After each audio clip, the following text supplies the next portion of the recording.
بسم اللہ الرحمن الرحیم۔ صحیح بخاری حدیث نمبر 21۔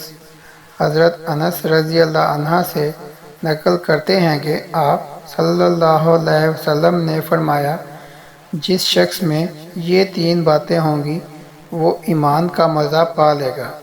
ایک یہ کہ وہ شخص جسے اللہ اور اس کا رسول ان کے ما سوا سے زیادہ عزیز ہو۔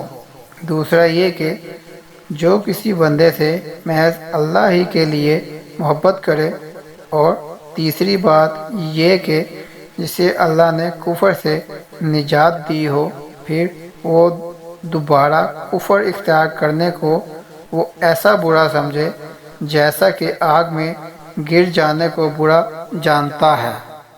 بسم اللہ الرحمن الرحیم۔ صحیح بخاری حدیث نمبر 22۔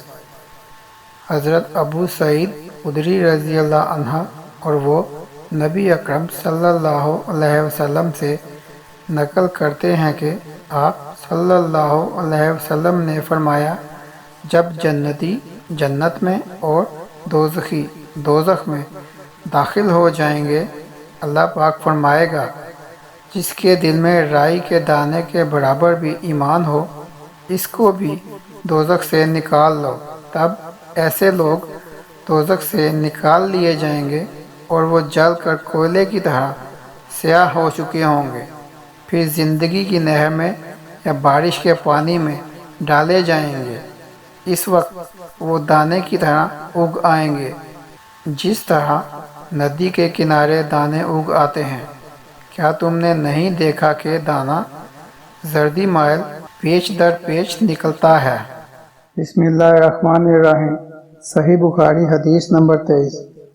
حضرت ابو سعید خدری رضی اللہ عنہ سے وہ کہتے تھے کہ رسول اللہ صلی اللہ علیہ وسلم نے فرمایا کہ میں ایک وقت سو رہا تھا، میں نے خواب میں دیکھا کہ لوگ میرے سامنے پیش کیے جا رہے ہیں اور وہ کرتے پہنے ہوئے ہیں، کسی کا کرتا سینے تک ہے اور کسی کا اس سے نیچے۔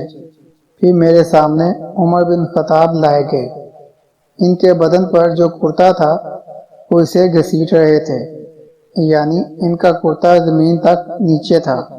صحابہ نے پوچھا کہ یا رسول اللہ، اس کی تعبیر کیا ہے؟ آپ صلی اللہ علیہ وسلم نے فرمایا کہ اس سے دین مراد ہے۔ بسم اللہ الرحمن الرحیم۔ صحیح بخاری حدیث نمبر 24۔ عبداللہ بن عمر رضی اللہ عنہ سے کہ ایک دفعہ رسول کریم صلی اللہ علیہ وسلم ایک انصاری شخص کے پاس سے گزرے، اس حال میں کہ وہ اپنے ایک بھائی سے کہہ رہے تھے کہ تم اتنی شرم کیوں کرتے ہو؟ آپ صلی اللہ علیہ وسلم نے اس انصاری سے فرمایا کہ اس کو اس کے حال پر رہنے دو، کیونکہ حیا بھی ایمان ہی کا ایک حصہ ہے۔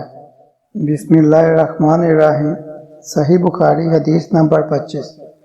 عمر رضی اللہ عنہ روایت کرتے ہیں کہ رسول اللہ صلی اللہ علیہ وسلم نے فرمایا، مجھے اللہ کی طرف سے حکم دیا گیا ہے کہ لوگوں سے جنگ کرو، اس وقت تک کہ وہ اس بات کا اقرار کر لیں کہ اللہ کے سوا کوئی معبود نہیں، اور یہ کہ محمد صلی اللہ علیہ وسلم اللہ کے سچے رسول ہیں، اور نماز ادا کرنے لگیں اور زکوٰۃ دیں۔ جس وقت وہ یہ کرنے لگیں گے تو مجھ سے اپنے جان و مال کو محفوظ کر لیں گے، سوائے اسلام کے حق کے۔ رہا ان کے دل کا حال تو ان کا حساب اللہ کے ذمہ ہے۔